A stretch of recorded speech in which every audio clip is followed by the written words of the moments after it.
नमस्कार। Professor S Narayan Raju YouTube channel में आप सबका मैं स्वागत करता हूं।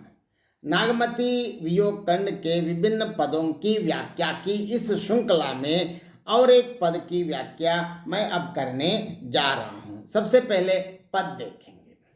चढ़ा अषाढ़ गगन घन साझा, गाजा बिरह धुंध दल बाजा, धूम श्याम दौरे दन धाय, सेता दुजा बग पांति देकाय, करग बीज चमकई चहु ओरा, बूंद बान बरिसई घन घोरा, आद्रा लाग बीज भुई लेई, मोह पिय बिन को आदर दे, औने गटा आई छहु फेरी, कंत उबारू मदन हूँ गेरी, दादुर मोर कोकिला पिबू, करहि बेच गट रहे न जीव, पुक नक्षत्र सिर ऊपर आवा, हों बिन नाह मंदिर को चावा, जिन गर कंता ते सुखी, तिन्ह गारो तिन्हें गर्व, कंत पियारा बाहिरै, हम सुख बोला सर्व। यहाँ जायसी की विशेषता यह है कि नागमती वियोग खंड के नागमती विरह वेदना के माध्यम से भारतीय 12 मासा वर्णन इतना बढ़िया करते हैं। देखेंगे सब पहले शब्दार्थ देखेंगे। बाजा मतलब आ पहुंचा, गाजा गर्जा, धुंध मतलब द्वंद्व या दुख, धौरे मतलब धवल और सफेद, कर्ग मतलब खड्ग, बीज बिजली, ओनय झुकी हुई, फेरी और बेज बेग तीर मारना, वेद या तीर मारना, पुक मतलब पुष्य नक्षत्र जो आर्द्रा और पुनर्वसु नक्षत्र के पश्चात सावन कृष्ण पक्ष में ये लगता है।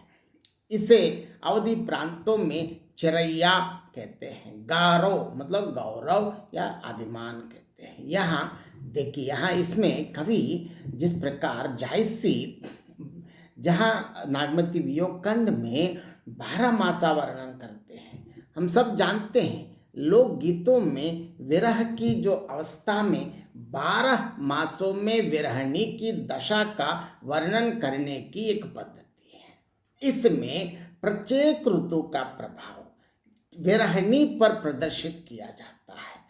खासकर 12 मासे का आरंभ लोक गीतों में वर्षा ऋतु से ही होता है।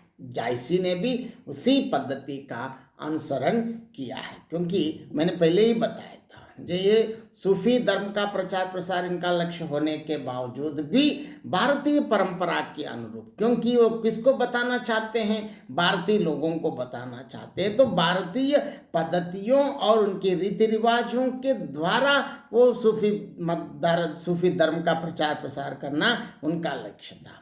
और आगे देखिए, और इसी के साथ साथ आषाढ़ मास लगा, और इसका अर्थ देखें। पद का अर्थ चढ़ा अषाढ़ गगन, यहाँ बताते देखिए। आषाढ़ मास लगा, आकाश में बादल गरजने लगे, बिरह के दुखों ने भी अपना सारा दल सजा लिया। मतलब यहाँ कवि की कल्पना देखिए, विरह भी नागमती के ऊपर कैसे आ रहे हैं, अपना दल बल सब पूरा सज के आए हैं। कैसे? आकाश में बादल गरजने लगे, और आगे देख, धूमिल काले और सफेद रंग के बादल आकाश में दौड़ने लगे। बगलों की पंक्ति ऐसी लगती हैं मानो सफेद ध्वज फहर रही हैं। बिजली चारों ओर चमकती है, मानो तलवारें चमक रही हैं। ये तो चित्रात्मक भाषा कह सकते हैं। पानी की बूंदें गिर रही हैं, मानो बाण चल रहे हैं। बारिश कैसे हो रही? मूसलाधार बारिश। इस प्रकार सेना का पूरा रूपक यहाँ हम देख सकते हैं। आर्द्रा नक्षत्र के लगते ही बिजली पृथ्वी तक चमक कर आने लगी। नागमती कहती हैं, इस समय पति के बिना कौन मुझे आदर दे सकता है। क्योंकि भारतीय परंपरा ये है कि जहाँ पति के साथ ही पत्नी का भी सम्मान मिलता है। ऐसे ही यहाँ ये मत समझिए कि पत्नी के बिना पति को सम्मान मिलता है, नहीं, पति पत्नी दोनों के लिए यह लागू है। हमारी भारतीय सनातन धर्म की महान विशेषता यह है कि पुरुष और स्त्री में कोई भेदभाव नहीं, दोनों को बिल्कुल समान बराबर दर्जा दिया गया है। जहाँ दोनों की आवश्यकता है, दोनों रहना ही है, एक नहीं है तो किसी का भी दूसरे नालायक, मतलब उसका कोई गौरव नहीं मिलता है। ये भारतीय सनातन धर्म की महान विशिष्टता है। और देखिए यहाँ कहती हैं, यहाँ नागमती कहती हैं, देखिए अब ऐसे हो गए हैं, चारों ओर बादलों की घटा ये सब आ गए हैं, तो अब ये बता रही हैं, देखिए नागमती कहती है कि पति के बिना मुझे कौन आदर दे सकता है। चारों ओर बादल की घटाएं झुकी हुई हैं, हे प्रीतम मुझे बचाओ, कामदेव की सेनाओं ने मुझे घेर रखा है। देखिए बहुत कल्पना, मेंढक, मोर, कोयल और पपीहे तीर चलाकर बेद रहे हैं। कैसे चल, तीर चलाकर बेद रहे हैं, हृदय में जीव न रहने पाएगा। पुष्य नक्षत्र भी चढ़ आया है, आगे क्या है, पुष्य नक्षत्र भी आ गए हैं, मैं बिना पति के घर में हूँ, मेरी रक्षा कौन करे।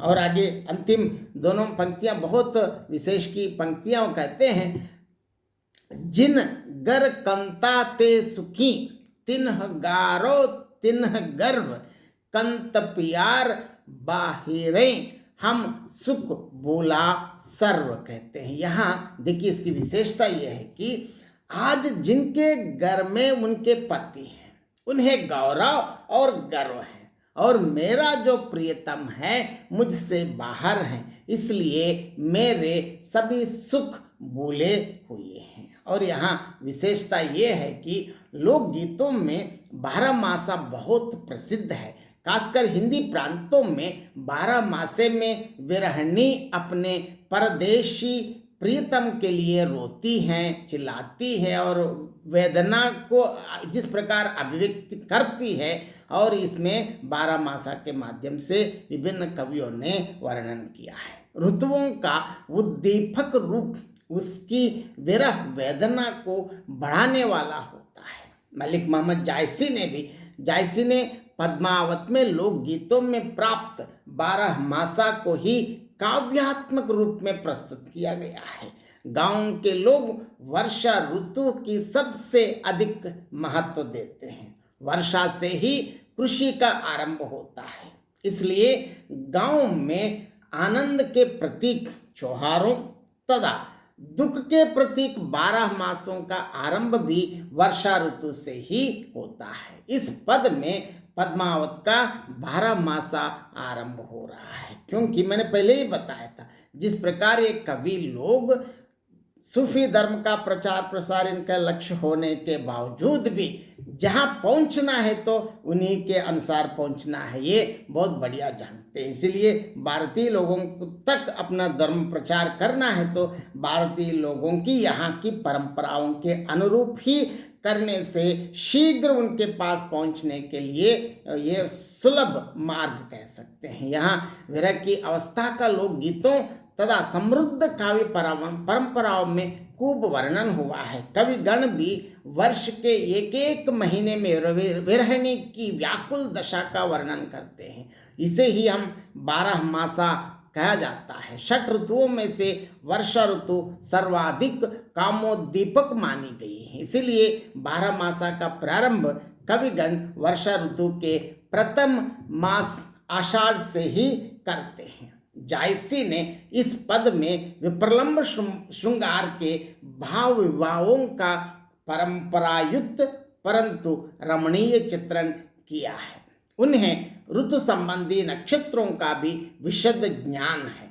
इस पद में आए पुष्य और आर्द्रा शब्द इसके प्रमाण हैं। जिस प्रकार विभिन्न नक्षत्रों और यहाँ नक्षत्रों का ज्ञान भी जायसी के पास है कहने के लिए यह एक उदाहरण है। वो कहते हैं और ऐसे बताते हैं कि पुक नक्षत्र सिर ऊपर आवा, मतलब पुष्य नक्षत्र आना। इस प्रकार पूरा 12 मासा वर्णन के अंदर संपूर्ण नक्षत्र और ऋतुओं का वर्णन, जिस प्रकार इन ऋतुओं और बारिश आदि जिस प्रकार विरहिणी नायिका को और उद्दीपन करने के लिए प्रेरक तत्व हो जाता है, उसका बहुत बढ़िया सफलतापूर्वक वर्णन किया है।